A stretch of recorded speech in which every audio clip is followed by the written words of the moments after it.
दोस्तों, आपका हमारे करियर गाइड के इस खास सेगमेंट में स्वागत है। आज हमारे साथ स्टूडियो में उपस्थित हैं दून यूनिवर्सिटी के डिपार्टमेंट ऑफ एनवायरमेंटल स्टडीज के associate professor doctor Achlesh Daware. सबसे पहले तो डॉक्टर डावरे, आपका हमारे आकाशवाणी देहरादून के स्टूडियो में हार्दिक स्वागत है। धन्यवाद सोनाली जी। दोस्तों, आज हमारा करियर गाइड का विषय रहेगा एनवायरमेंटल साइंस में करियर और रोजगार की संभावनाएं। डॉक्टर डावरे, हम आपसे ये जानना चाहेंगे कि एनवायरमेंटल साइंस क्या है और हमारे जीवन के लिए ये क्यों महत्वपूर्ण है। इन्वायरमेंटल साइंस जैसे नाम से ही पता है इन्वायरमेंट, और इन्वायरमेंट की जब हम बात करते हैं तो इसमें सारे पक्ष आते हैं, हवा, पानी, मिट्टी, जानवर, ह्यूमन और छोटे छोटे microbes.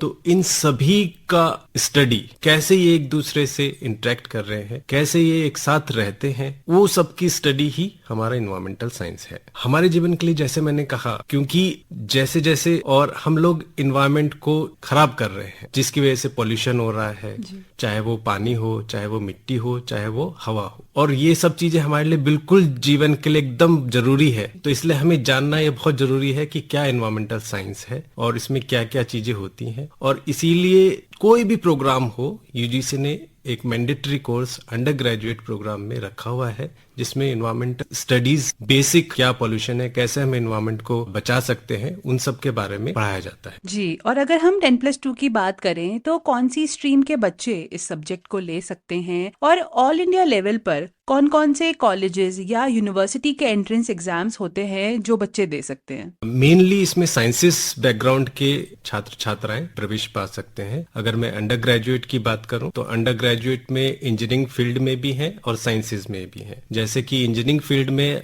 IIT Dhanbad, ISM Dhanbad एक हमारा बहुत रेप्यूटेड इंस्टीट्यूट है, वहां पे बीटेक इन एनवायरमेंटल इंजीनियरिंग पढ़ाया जाता है। सिमिलरली आईआईटी बॉम्बे में environmental science and engineering B Tech है, वो भी प्रोग्राम, और आईआईटी दिल्ली में भी है। उसके अलावा जो साइंसेज में है, तो साइंसेज में भी बहुत सारी यूनिवर्सिटीज, चाहे आप जेएनयू ले लीजिए, बीएचयू ले लीजिए, दून यूनिवर्सिटी ले लीजिए, हर जगह इन्वायरमेंटल साइंस का एक विभाग है और वहाँ पे कोर्सेज चलते हैं। कोई भी स्ट्रीम साइंसेज उसमें आ सकते हैं। दून विश्वविद्यालय में हम अपना एंट्रेंस एग्जामिनेशन कराते हैं, और सेंट्रल लेवल पे भी कॉमन एंट्रेंस एग्जामिनेशन कराती है यूजीसी, जिसके थ्रू आप एक ही एग्जाम देते हैं और उसके बाद आपके पास ऑप्शंस रहते हैं, और वहां से आप depending on your rank admission प्राप्त कर सकते हैं। जी, और अगर हम डिस्टेंस लर्निंग की बात करें तो क्या इग्नू या फिर किसी ओपन यूनिवर्सिटी के थ्रू भी बच्चे इस सब्जेक्ट को पढ़ सकते हैं। जी जी, बिल्कुल बिल्कुल। इग्नू भी मास्टर्स प्रोग्राम कराता है इन्वायरमेंटल साइंसेज में, और पिछले वर्ष इग्नू से कुछ छात्र हमारे यहाँ पे, क्योंकि वो डिस्टेंस लर्निंग है और इन्वायरमेंटल साइंस एक ऐसा सब्जेक्ट है,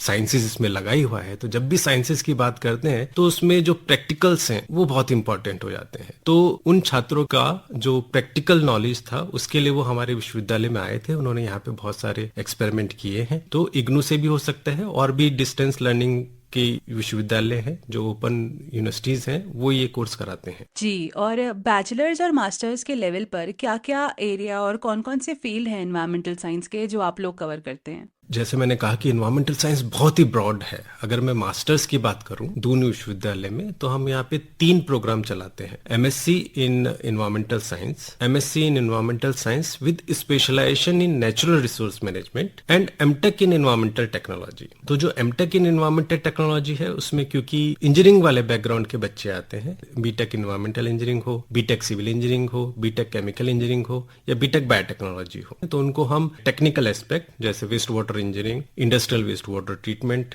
air pollution and monitoring, solid waste management, इस तरीके के विषय उनको पढ़ाए जाते हैं। सिमिलरली जब हम बात करते हैं एमएससी इन्वायरमेंटल साइंसेज की, तो वो भी एक ब्रॉड है, तो वहां पे भी डिफरेंट टाइप के कोर्सेज हैं। वाटर पोल्यूशन ऑफ कोर्स, क्योंकि एयर, वाटर, सॉइल की कंपोनेंट है इन्वायरमेंट के, तो इनके पोल्यूशन से रिलेटेड हम उनको जानकारी देते हैं। उसके अलावा बायोडाइवर्सिटी कैसे हम मेंटेन कर सकते हैं, कैसे हम इन्वायरमेंट को क्षति कर रहे हैं और कैसे हम उसको रोकथाम कर सकते हैं, तो उन सब से रिलेटेड विषय हम उनको पढ़ाते हैं। मास्टर्स और पीएचडी की जो पढ़ाई है वो बच्चों को कहाँ से करनी चाहिए, इंडिया से या फिर अब्रॉड से। विदेश में इसमें ऑफ कोर्स ज्यादा एक्सपोजर होता है, बहुत सारे अच्छे इंस्टीट्यूशंस हैं, हाई रैंकिंग जिनकी क्यूएस रैंकिंग बहुत ज्यादा हाई है, वो सब इंस्टीट्यूट्स हैं, तो आप बाहर बिल्कुल जा सकते हैं। पर हमारे यहाँ क्योंकि इंडिया में भी बहुत सारे अच्छे इंस्टीट्यूट्स, आईआईटीज हैं, एनआईटीज हैं, सेंट्रल यूनिवर्सिटीज हैं, सभी जगह इन्वायरमेंटल की पढ़ाई होती है, तो आप कहीं से भी कर सकते हैं। जी, और अब अगर हम करियर अपॉर्चुनिटीज की बात करें तो बच्चों को कहाँ कहाँ काम करने का मौका मिल सकता है, कहाँ कहाँ रोजगार की संभावनाएं होती हैं, और आपके मुताबिक एनवायरमेंट का जो क्षेत्र है ये कितना फ्लरिश करेगा फ्यूचर में?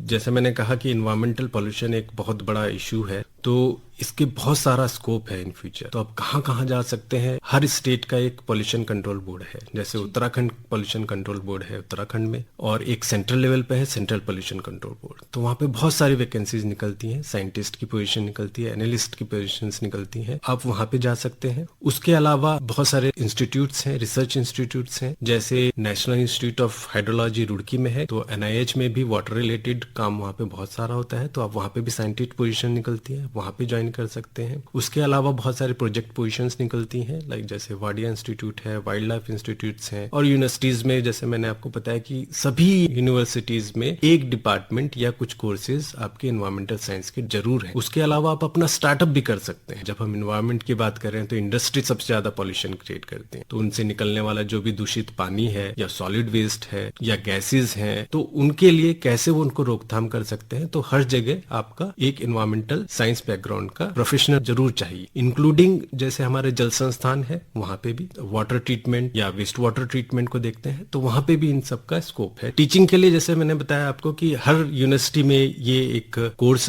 पढ़ाया जा रहा है, तो उसके लिए उनको पीएचडी जरूर करना पड़ेगा। पीएचडी कीजिए, नेट क्वालिफाई कीजिए, और उसके बाद आप डिफरेंट यूनिवर्सिटीज में as a lecturer, as a professor job कर सकते हैं, not only in India, all over world. आपके मुताबिक क्या भूमिका हो सकती है हमारे युवा साथियों की पर्यावरण के संरक्षण में, और आपको क्यों लगता है कि यूथ को इसे as a subject, as a career choose करना चाहिए? देखिए, युवाओं का बहुत बड़ा रोल है कोई भी क्रांति लाने के लिए, मुझे ऐसा लगता है। और इस समय हम एक बहुत बड़ी जंग से जूझ रहे हैं, जो कि पॉल्यूशन है। आप दिल्ली में देख लीजिए कितना पॉल्यूशन है, तो उसको खराब होने के बहुत सारे जो है रीजंस हैं, और उसमें से इंक्लूडिंग है हमारी लाइफस्टाइल। युवाओं को ये समझना पड़ेगा कि हम कैसे अपने एनवायरनमेंट को बचा सकते हैं। जो टूरिस्ट आ रहे हैं यहाँ पे पॉल्यूशन करके जा रहे हैं, तो उनको समझाने का, तो बहुत सारे एनजीओ हैं जो इनमें इन्वॉल्व हैं, तो युवाओं को इसमें डेफिनेटली भागीदारी करनी पड़ेगी। वो अपने फ्यूचर के लिए और अपने नेक्स्ट जनरेशन को जो खराब होता एनवायरनमेंट है उससे बचा सके,